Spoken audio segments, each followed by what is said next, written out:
జాతక ఫలితాలు తెలుసుకోవడానికి పరిశీలించవలసిన ముఖ్యమైన విషయాలు తెలియజేస్తున్నాను. జాతకంలో అన్ని గ్రహాలను ప్రభావితం చేయగల గ్రహం గురుగ్రహం. ఈ గురుగ్రహం ఆకాశతత్వం కలిగి ఉంటుంది.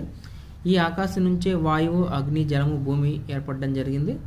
ఈ ఆకాశానికి అధిదేవత సదాశివుడు కాబట్టి మన శివుని గురు స్వరూపంగా పూజిస్తాం. రాహుకేతువులు ఛాయాగ్రహాలు అయినప్పటికీ రాహుకి వాయుతత్వము, కేతువుకి అగ్నితత్వం చెప్పబడుతుంది. నీలో ఉన్న ఛాయను అనగా మాయను మరియు శని ప్రభావం, కర్మ ప్రభావం తొలగించుకోవడం కోసం మనం గురువుని పూజించాలి. జాతకంలో మొట్టమొదట మనం చూడవలసిన విషయం మీ యొక్క లగ్నం ఎన్ని డిగ్రీల మీద ఏర్పడింది అనేది చూడాలి. ఈ యొక్క లగ్న డిగ్రీలకు దగ్గరగా మీ యొక్క 12 భావాల్లో లేదా 12 రాశుల్లో ఏ గ్రహం ఉంటుందో ఆ గ్రహం అనేది మిగిలిన గ్రహాల కంటే, అంటే ఒకటే భావంలో 2-3 గ్రహాలు ఉన్న ఈ యొక్క లగ్న డిగ్రీలకు దగ్గరగా ఉన్న గ్రహం ఎక్కువ బలం కలిగి ఉంటుంది ఫలితాలు ఇవ్వడంలో. మేషమే లగ్నమై ఉండి లగ్నం 2 డిగ్రీల మీద ఏర్పడినప్పుడు మేషం నుంచి మీనం వరకు ఏదైనా సరే 2 డిగ్రీల మీద ఏర్పడిన గ్రహమే ఎక్కువ బలం కలిగి ఉంటుంది. మేషానికి 9వ భావమైన ధనుసులో కుజుడు 2 డిగ్రీల మీద ఉండి గురువు 10 డిగ్రీల మీద ఉంటే కుజుడే ఎక్కువ శక్తి కలిగి ఉంటాడు గురువు కంటే. గురువుకి ధనురాశి సొంతదైన. అదేవిధంగా ఏదైనా ఒక భావం ఫలితం చూసేటప్పుడు ఆ భావాధిపతితో పాటు లగ్న డిగ్రీలు ఆ యొక్క భావంలో ఎక్కడ పడింది, ఆ నక్షత్రం ఏదవుతుంది అనేది కూడా మనం చెక్ చేసుకోవాలి. ఉదాహరణకి మేష లగ్నానికి 7వ స్థానం తులారాశి అవుతుంది. శుక్రుడితో పాటు 2 డిగ్రీలు అనేది తులలో చిత్తా నక్షత్రం అవుతుంది. ఈ చిత్తా నక్షత్రానికి అధిపతి కుజుడు కాబట్టి 7వ స్థాన విషయాలు చూసేటప్పుడు మనం శుక్రుడు, కుజుడు 2 గ్రహాల యొక్క బలం చూసిన తర్వాత ఫలితం నిర్ణయించాలి. ఇంకొక విషయం, మనం ఒక భావం యొక్క ఫలితం చెప్పేటప్పుడు మనం ప్రధానంగా చూడాల్సింది ఆ భావంలో ఉన్న గ్రహం చూడాలి. ఉదాహరణకు మీరు 10వ భావం యొక్క ఫలితాలు చూడాలనుకున్నప్పుడు మీరు 10వ భావాధిపతిని కాకుండా 10వ స్థానంలో ఉన్న గ్రహం యొక్క బలం చూడాలి ముందల. ఆ తర్వాత 10వ స్థానాన్ని చూస్తున్న గ్రహం బలం చూడాలి. ఆ తర్వాతే 10వ స్థానాధిపతి ఎక్కడ ఉన్నాడు అనేది చూడాలి. దానిని బట్టే 10వ స్థాన ఫలితాలు అనేవి ఉంటాయి.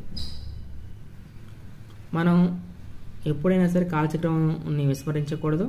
మీ యొక్క లగ్నం ఏదైనా సరే కాలచక్రాన్ని అనువయించి చూసుకోవాలి.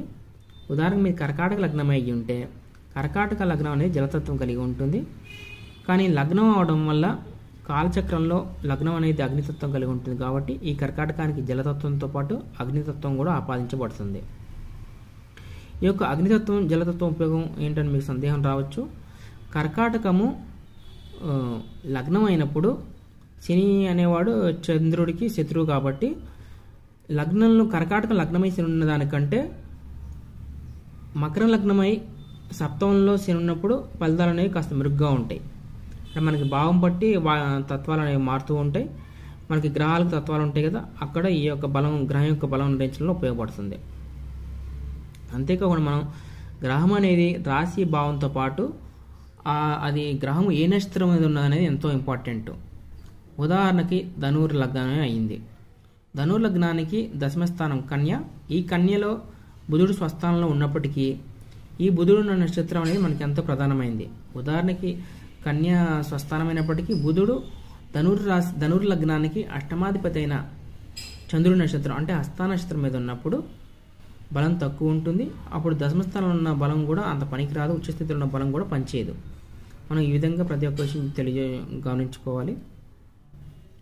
అంతేకాకుండా మనం ఒక గ్రహం ఏ యొక్క గ్రహ ప్రభావానికి లోను కాలేదనే విషయం అది అసత్యం. ఏ విధంగా అంటే మనం చంద్రుడు ఉచ్చస్థితిలో ఉన్నంత మాత్రాన చంద్రుడు బలంగా ఉన్నట్టు కాదు.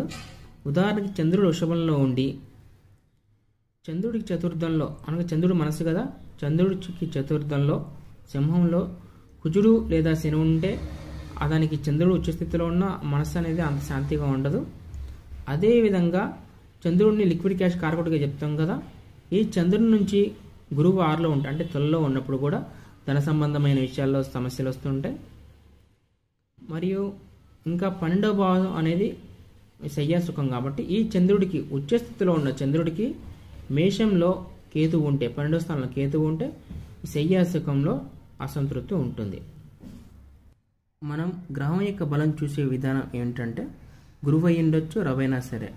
రవి మేషరాశిలో ఉచ్చస్థితి పొందిన సింహంలో ఎటువంటి ప్రాపగ్రహం లేనప్పుడే రవికి పూర్తి బలం చేకూరుతుంది.